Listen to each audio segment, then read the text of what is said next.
1490 WLCX, real news and great conversation for La Crosse. Here's your Daily News Roundup. For Civic Media News, I'm Connie Fellman. A construction worker was killed in the Green Bay area yesterday. Wisconsin State Patrol officers say a semi hit a forklift in a work zone on Highway 41 around 11:30 in the morning near De Pere. Authorities say a 53-year-old Menasha man driving the semi hit a forklift being operated in a construction zone. The forklift operator, a 26-year-old man from Chilton, died from his injuries. The crash remains under investigation. Health officials have confirmed 2 measles cases in Grant County as a larger outbreak continues to grow in southwestern Wisconsin. The new cases are connected to earlier cases in Lafayette and Iowa counties. DHS says the regional total is now 36 confirmed cases and 3 probable cases. Officials say unvaccinated people are at the highest risk. The Green Bay Common Council is scheduled to review an investigation into duplicate absentee ballots mailed to voters. It happened in both spring and fall voting this year. City staff will present the same report they submitted to the Wisconsin Elections Commission, which names former city clerk Celestine Jeffries as the person who reprinted mailing labels and duplicated mailings for 152 voters. The city calls it a human error and confirmed no person voted twice. The race for Wisconsin governor is heading toward debates, but the 2 candidates are not yet locked into any dates. Broadcasters are proposing a Milwaukee town hall on October 8th and a statewide televised debate the following night. Democrat David Crowley and Republican Tom Tiffany have not yet met on a debate stage. More forums could still be added before early in-person voting starts October 20th.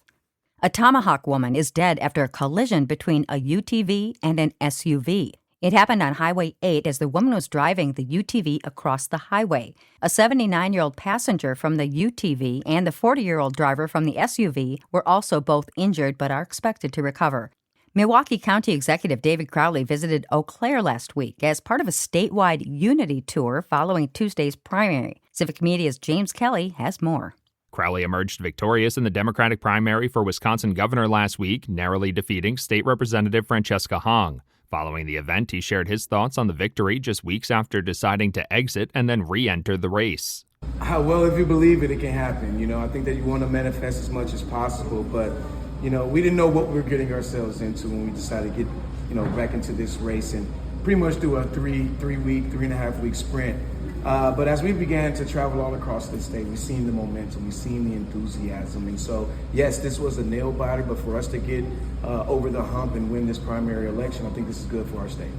Crowley also shared his views on data center developments, an issue that will be at the forefront of the gubernatorial race. He says local communities should have the power to make the final decision on whether to allow one of the facilities to be built in their area, with measures in place to protect the environment and protect local residents from being forced to foot the bill. What we have to do is make sure that we are protecting our communities, we're protecting our environment, and protecting the jobs of the future. So all these data centers, they need to pay their own way. Not one single dime should be passed on to any Wisconsin taxpayer. And we have to protect ourselves. And at the end of the day, that's what we're going to do.